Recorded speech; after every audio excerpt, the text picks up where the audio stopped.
All right, folks, our next speaker is Thomas Doran. He's a site reliability engineer at Yelp and also a Terraform contributor. And he's going to tell us a little bit about how they use Terraform and some other tools at Yelp to build awesome stuff that you can use to find food when you're hungry.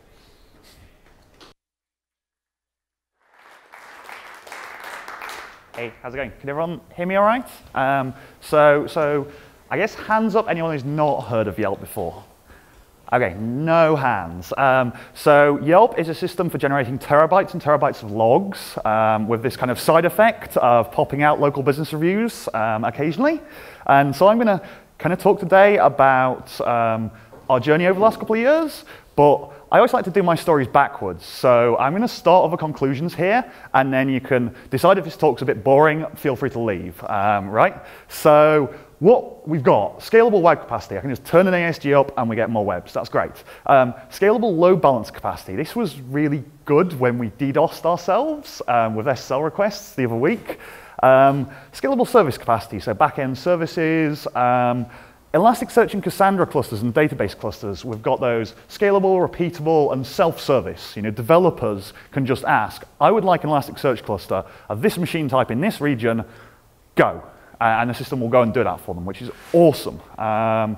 And we have made significant progress to the way that we provision machines and data centers and et cetera. I mean, when I started about 3 years ago, it would have taken at least 12 months from first hardware in place to actually serving production traffic. And we've got that down. We launched our new EU region in about 2 months, which is pretty cool. And overall, the operations infrastructure teams are doing much better. We're much more agile, and basically we're better for the business. We're a hell of a lot better for the business than we were 2 or 3 years ago. So that's what I'm going to talk about, and I just think about the kind of next steps, what I'm going to be working on and what I'm going to be thinking about in like the next 6 months to a year. I want to get to like an entire new AWS region in under a week. I want elastic staging environments so that I can go, give me an entire staging environment, and then do some testing and then tear it down again.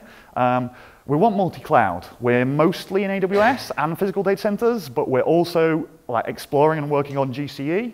I want to use spot instances.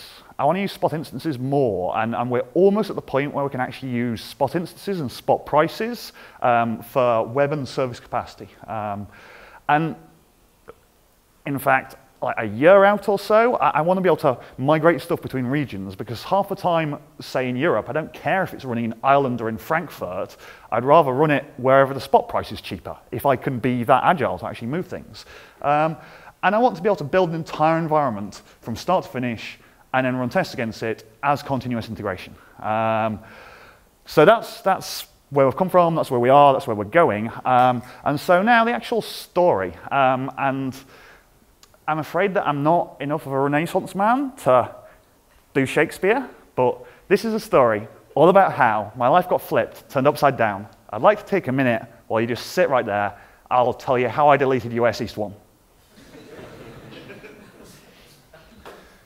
So, yeah, I do operations, and I'm mostly going to talk about the tooling and patterns that we've built, the times when we fucked it up and destroyed things, and well, I guess I'm DevOps, actually, right? Not operations. So anyway, what do I actually do at Yelp? So I'm the project lead for our AWS projects, and when we first started, like our first VPC and even our second and third VPC were entirely hand-built, and like the configuration management for them was a Google Doc. So obviously this meant that they were all completely fucking different. Which was not good. So I thought, well, cool, I can write some code to audit and maybe even automate in the future, bringing up new VPCs consistently and kind of managing the VPCs that we have and making sure that they're all kind of set up in the same way. So that was my first commit on GitHub. This is Mitchell's first commit on Terraform. So I was, kind of annoyingly wrote all this bunch of stuff, and then a couple of months later, well, actually, Terraform was only actually announced in July 28th, and on July 28th, I was using my stuff in production. We had external contributors, balls. So this is kind of a talk about how I've been deleting my code because Terraform's better. And I'll talk about the sharp edges and bugs in Terraform. But stepping back a little while, stepping back to kind of 2013, there was Packer, or actually there wasn't Packer, because again, the same story. We wrote our own version of Packer. It was terrible, and it had this wonderful model of like run Puppet until you get 2 concurrent runs of Puppet that report the same number of changes, because that's when you've converged. Because our Puppet code was in that kind of state. And we just weren't ready for this, basically. It was a complete mistake to try baking golden images at that point, because we had all sorts of problems where, like, OpenSSL, we kind of need to patch that, yo. Oh, we haven't released our app for 6 months. We're screwed, right? Basically. I mean, I love the immutable thing, but for us, going to immutable apps in Docker containers was a much better step than trying to do immutable AMIs. So actually what we've kind of settled on is we have a generic AMI that you just launch and it runs Puppet. And then everything gets provisioned on that machine. And that works really well for us. Like in the future, we'll probably go back to immutable machine images, but we haven't quite grown up that much yet. Cool.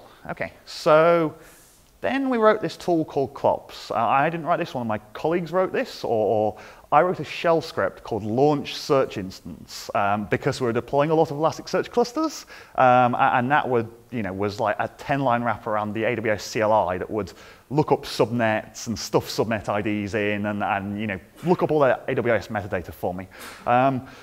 So clops was a terrible name, some sort of joke, I'm told. And this did kind of the same job. It went and looked at Jenkins and looked at AWS metadata, worked out like all the special magic values to hand Amazon to launch a machine. And that was great, but the machines were pets. They had individual host names. So he said, clops launch this machine name, and it went and did that, which was workable. And then Puppet used the regular expression to classify that, and then you got the Puppet code for a web. If your machine was named web something, you got the Puppet code for a web. Really easy.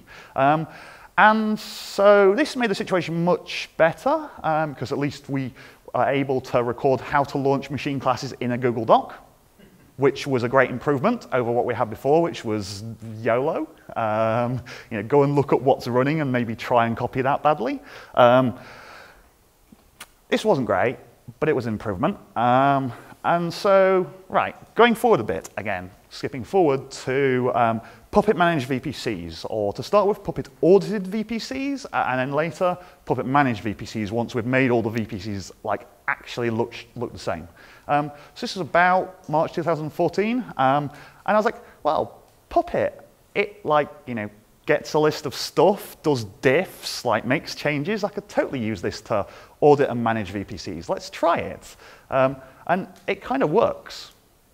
And I say kind of, because I don't know if anyone has ever tried to write a loop in Puppet code. You don't have a great time. So whilst the AWS resource stuff itself was fine, the Puppet code that you had to put on top of it to loop through all your regions stuff was completely crazy. And I had to write it myself. I'm a terrible developer. So it was full of bugs and really slow and just crappy, basically. And also, one of the things that I want to dig into a little is that one of the bad choices that I made that I'm still convinced is Terraform didn't do this, and this is a really great choice, was the implicit mapping. So, I kind of peered at things in Amazon and went, well, everything has a name tag, right? And so I could just use that to be the name Puppet resource name, which was great. Implicit mapping, what could possibly go wrong here? Well, it turns out that Puppet has this wonderful feature, bug, and so every so often what would happen is that we'd just get complete duplicate VPCs. It would be like, we've got 10 VPCs that all look exactly the same in US West 1 prod. How the hell did that happen? And of course, this continues to not work very well, because when you've got two entire VPCs with the same name, what happens when you run Puppet the third time? Well, something. Yeah, and it was also pretty inconvenient when we started building out further resources, because every region has a default security group. I'm using the Puppet name. I'm screwed. Yeah, and so going back to that wonderful thing in Puppet, I don't really want to dive into Puppet providers, but the kind of basic interface you're coding against is that you write some code for a method called prefetch. Puppet calls that, and you return to Puppet all the pre-existing resources. But the prefetch method in Puppet ate exceptions. Just ate them and threw them away. And so that meant that if the AWS API choked when you went, give me all the things you have, then you would suddenly have no things. And so Puppet would go, oh, I'll create everything again.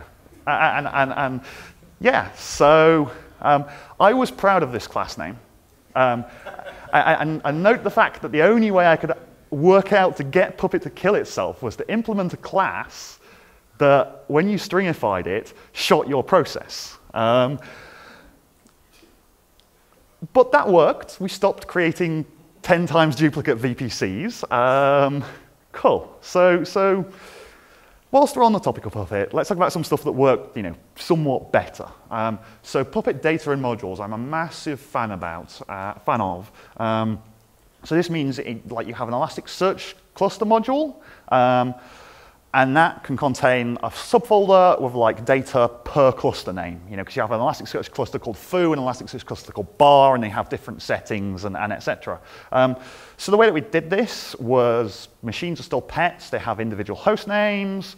You just use a regular expression, pass out the cluster name, and then you can generate this Puppet code that looks like that. Elasticsearch cluster, this cluster. Yelp cares about reviews, so we have an Elasticsearch cluster for it. And that means that this YAML file gets read.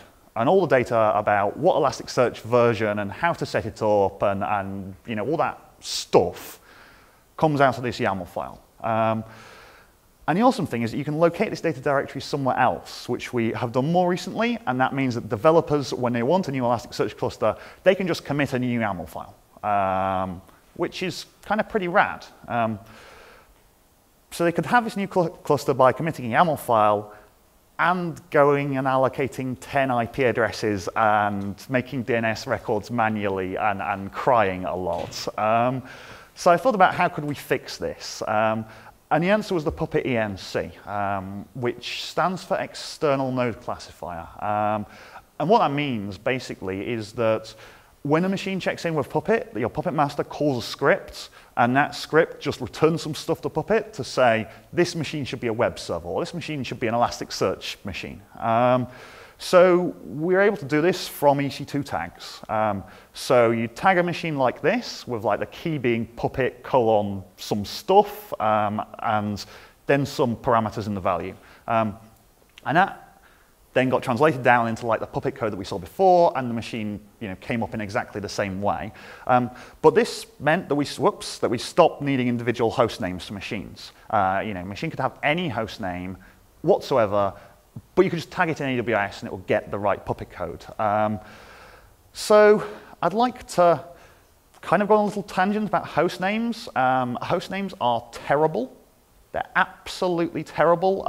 Do not use them. Do not try and put semantic meaning in host names.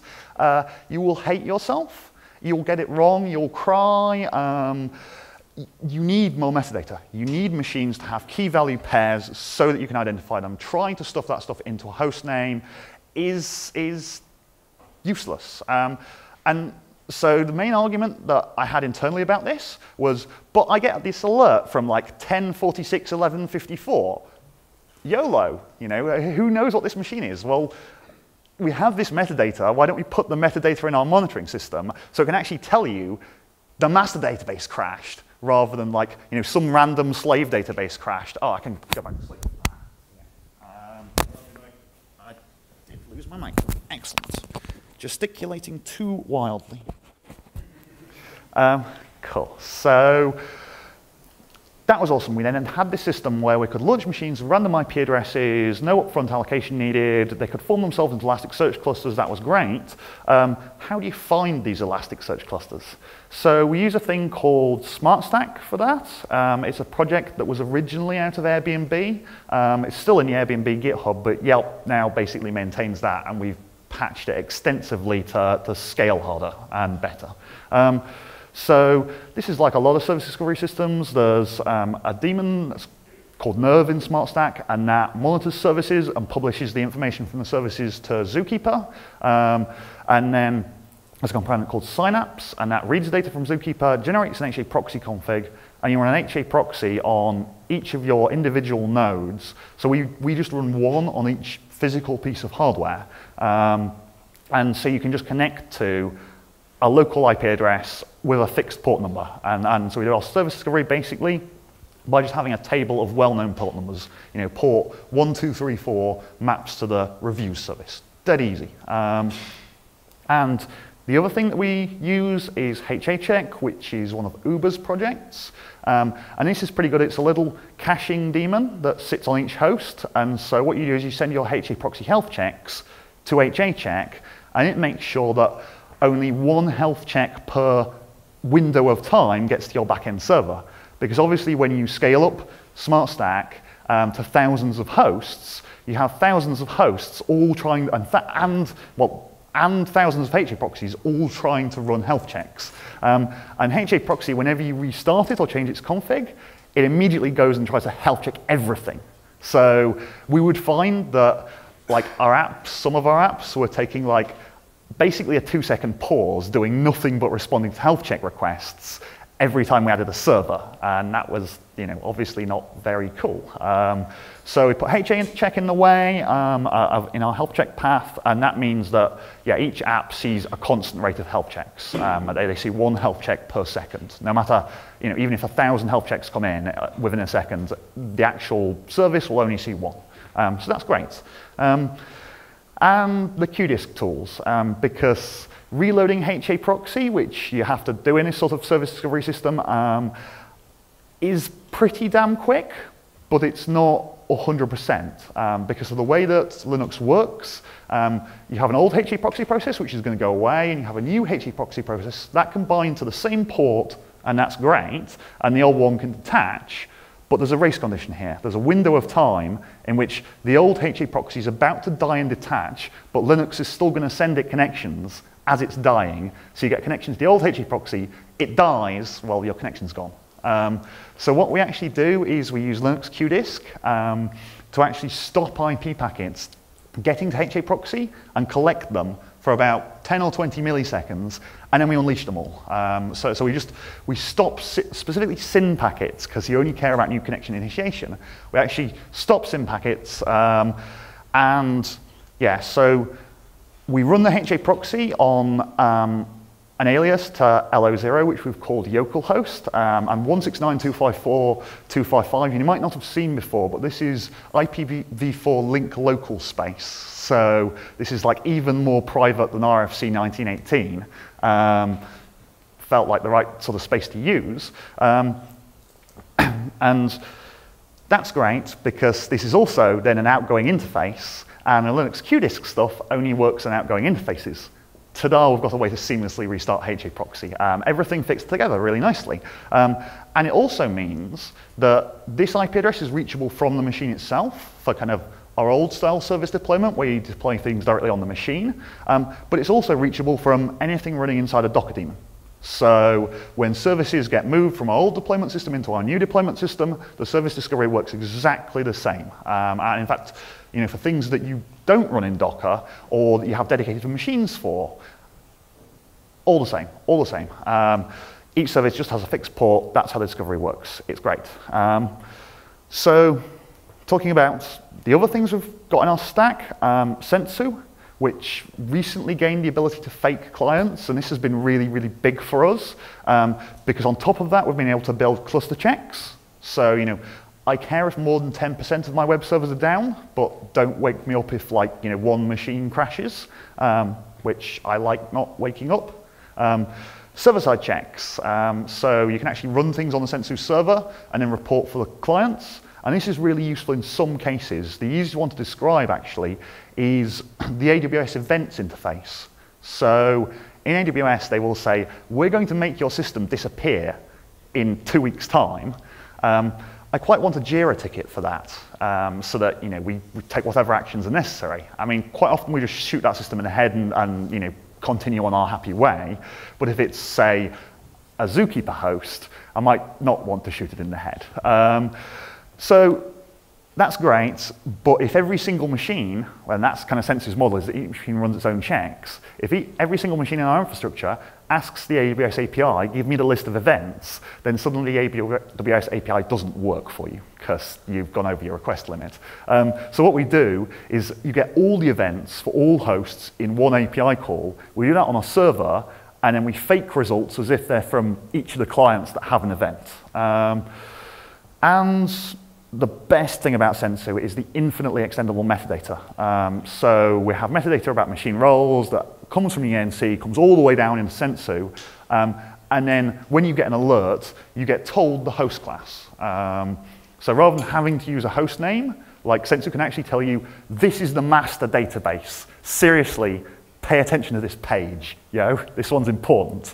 And this metadata gives us the ability to route the alerts for machines to the team that own them, because we have tens, dozens of Elasticsearch clusters, and developers will spin up these Elasticsearch clusters for like ad hoc analysis, chuck a load of data in them, accidentally fill up the hard drives, page me.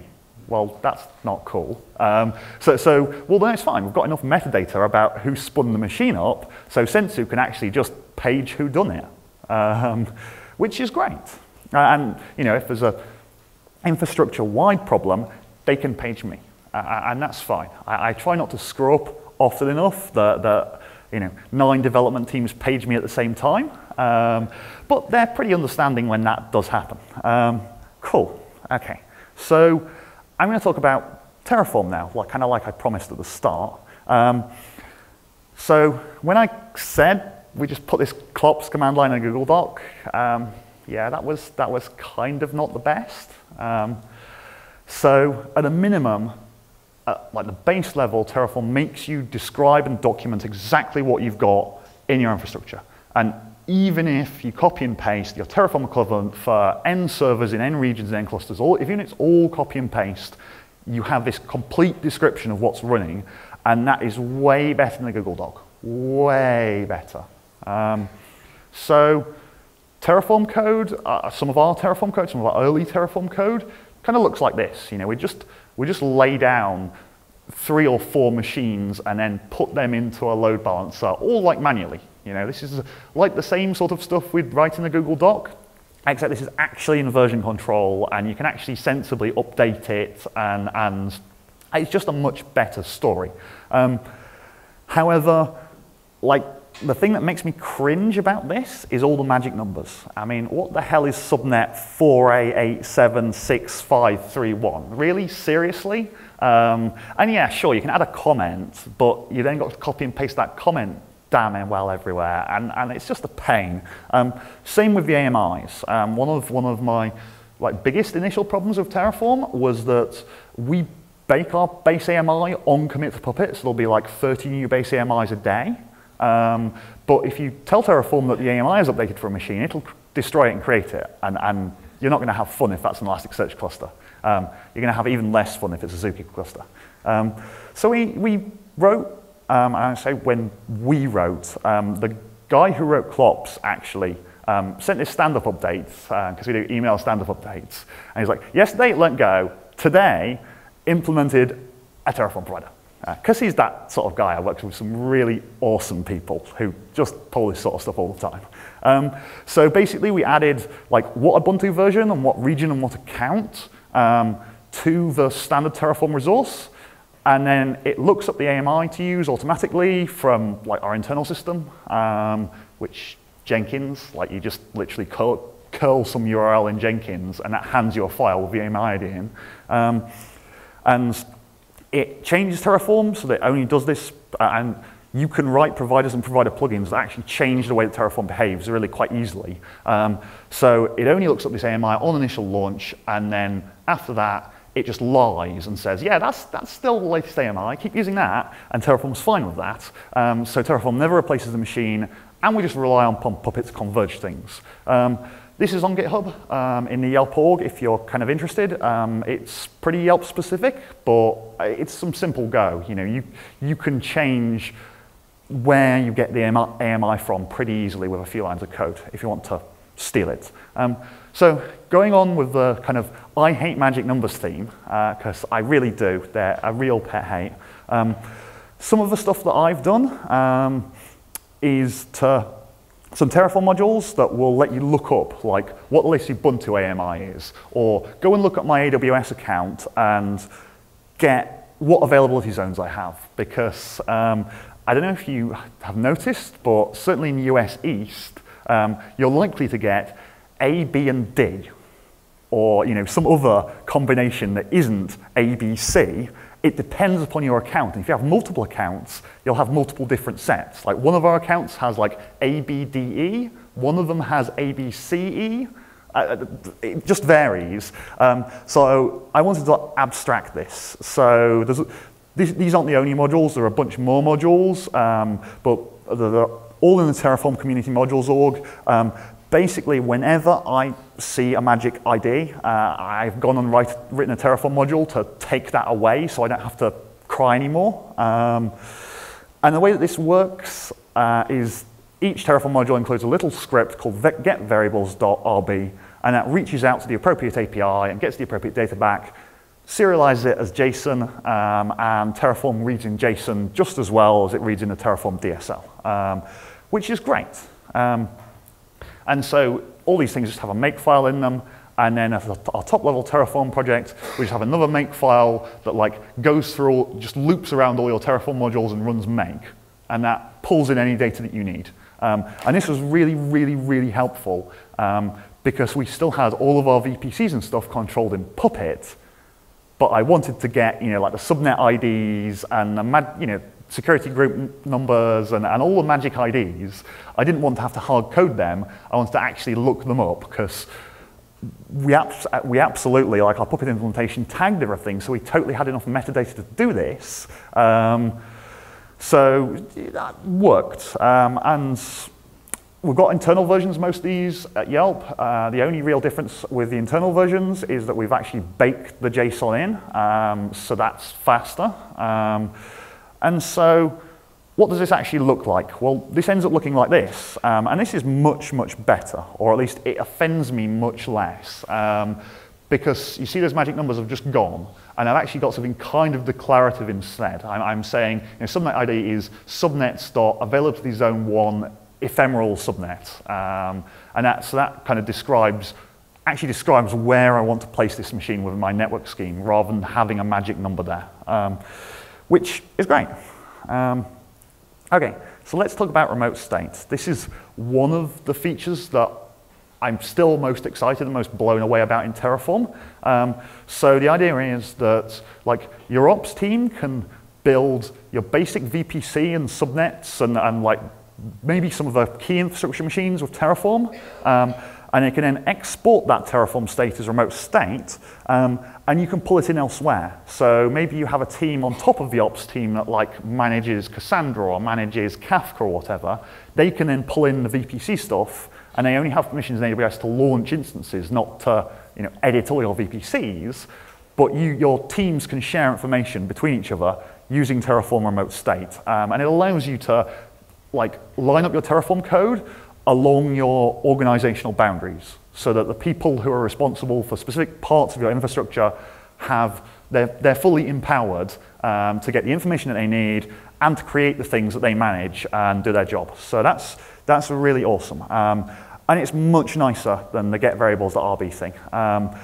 So problem with Terraform is that it wants to own everything that it creates, and so that means that our existing VPCs that were controlled by Puppet, we've had to write some code to fake up the Terraform state, so that Terraform suddenly thinks, oh, I've always been managing these.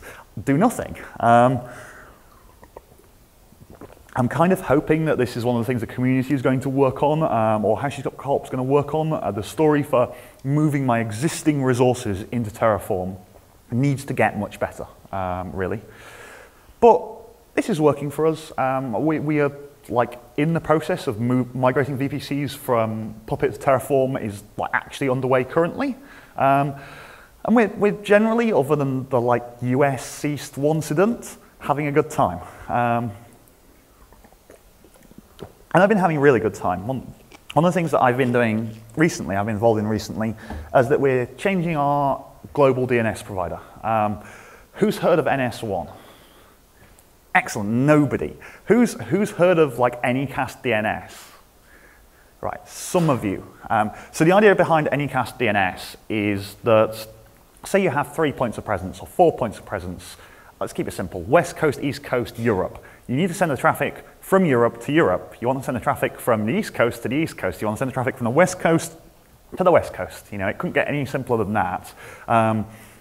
Except for the fact that in network terms, this is kind of hard.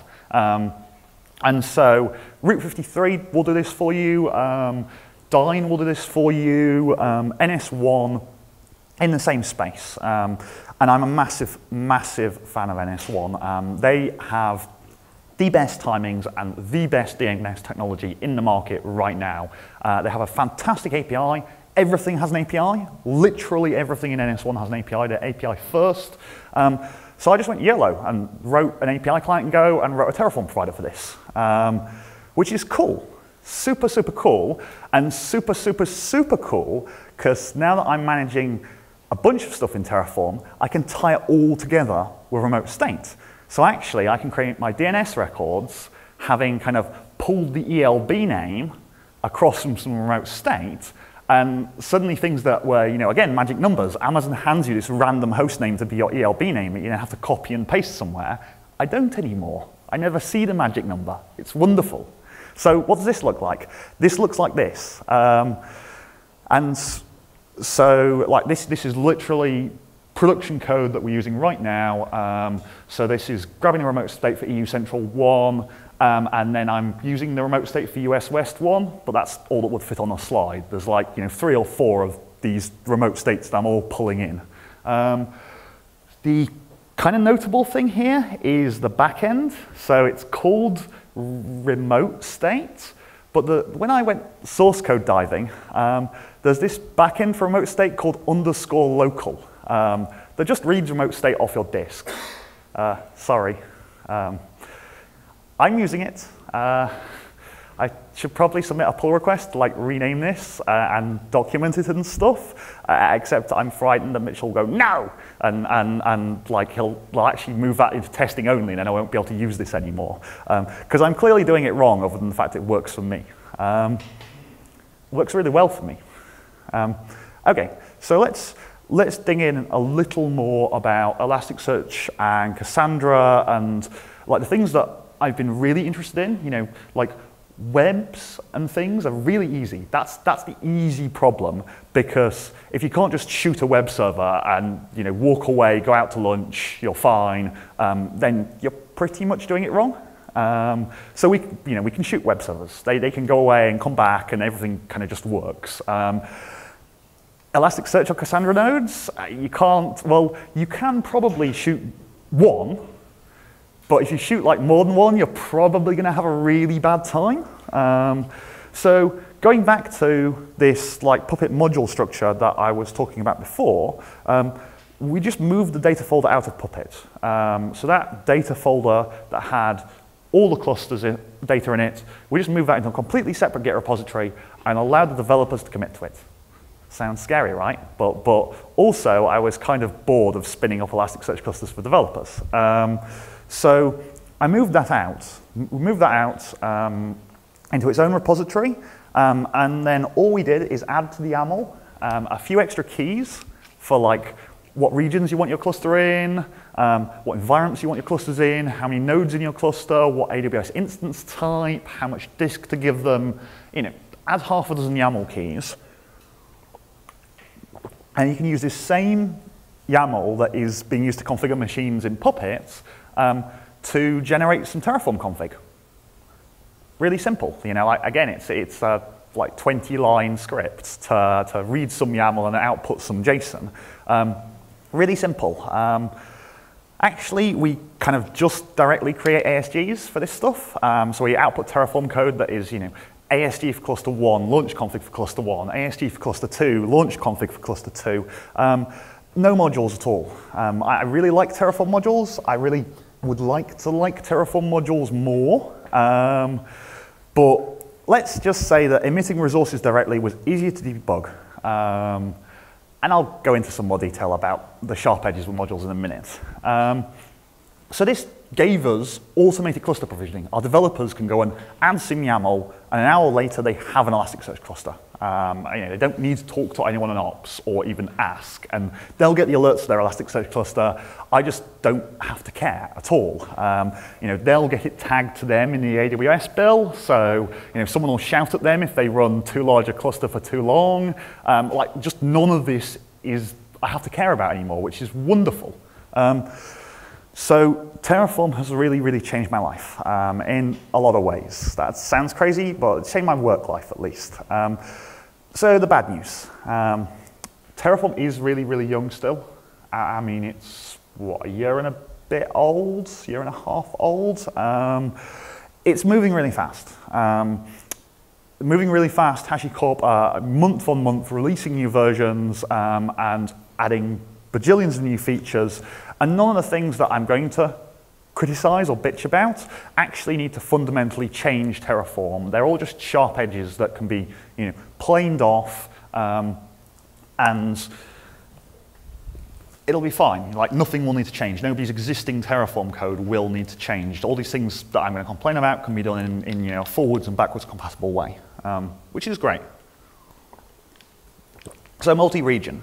That's one of the stories that I'm interested in, because you know, I just want to do one Terraform run in Jenkins for Elasticsearch and production, production everywhere. But that does not play nice. Terraform can do multi-region in one run, but not with modules. That does not play well with modules at the moment, just breaks. So that's why we generate the resources like manually instead of using modules, which is fine, it works. But I'd kind of like to have a Terraform module that was, you know, make me an Elasticsearch cluster. Even if that module only contained, you know, 2 resources, like the scaling group and the launch config, it'd be nice to be able to separate those concerns. And yeah, modules, you will find bugs. If you go more than 2 deep modules, you're going to have a bad time. If you use lots of modules and try doing Terraform destroy, you're going to have a bad time. One of the huge problems of Terraform modules at the moment is that if you just, like the first Terraform code that I showed you, where I was just like manually writing out all the instances, if you make a module that does the same thing, and you want to move those instances up into a module, Terraform, when it diffs things, it includes module paths. And that means that Terraform code, when you refactor it, will destroy all your things and recreate them, which is not really the meaning of refactor that I had come to kind of believe in. Debugging. So this is a quote from internal discussions about Terraform. It's one of the least offensive quotes that was made. It is pretty hard to debug Terraform code when it goes wrong, especially if you're using modules, really especially if you're using modules, and when you're starting to try and stack modules 3 deep, you're just going to cry a lot. Logging. The logging's terrible. Like TF log is one. As having now become a provider author, the TF logging is great. As a provider author, it tells me exactly what I want to know. Terraform users who don't want to write providers, the logging and the errors are absolutely abominable. It's completely useless for debugging the bugs in your Terraform code. Data structures in Terraform. So there basically aren't. I mean, there's like hash support sort of in one place, but certainly in modules, if you want to pass stuff in and out of modules, you have to do this. So you have to join with a comma or some other character, and then at the other side you split. Or do you? Because I went diving into Terraform code, and I found this wonderful UUID. And it turns out that if you return from your module this, then actually in your other code that's calling the module, a list pops out. Because this is how Terraform represents lists internally, and you can fake it yourself.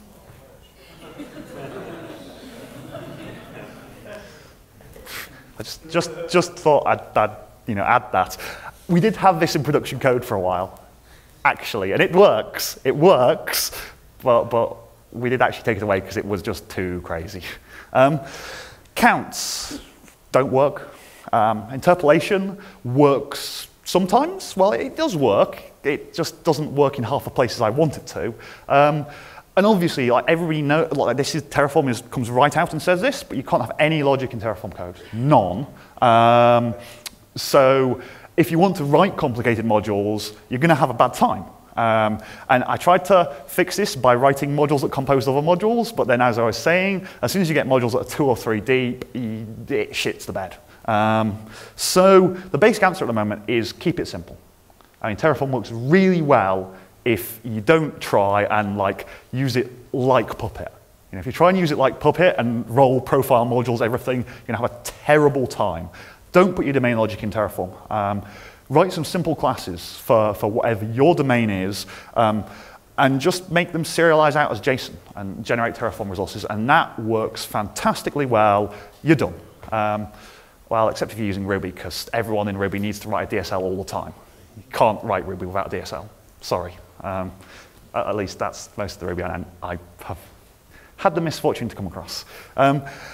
Anyway, this should hopefully improve.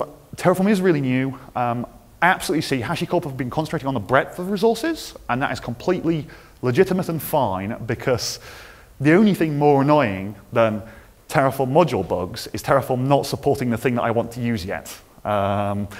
So it's completely fair. And like I said earlier, the depth of making complicated modules and complicated, crazy cases that only idiots like me are trying to do work well, they can do afterwards. They can do this later. None of these things they're all going to take core changes, but they're not going to change the core way that Terraform works. So it's fine.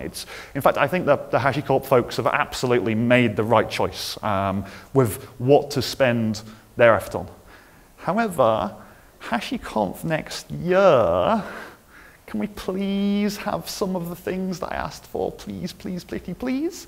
And that's it. I'm done. I'm told we don't have any time for questions, but I'll be outside and I'll be at the bar later. Please come and ask me stuff if you're interested. Thanks.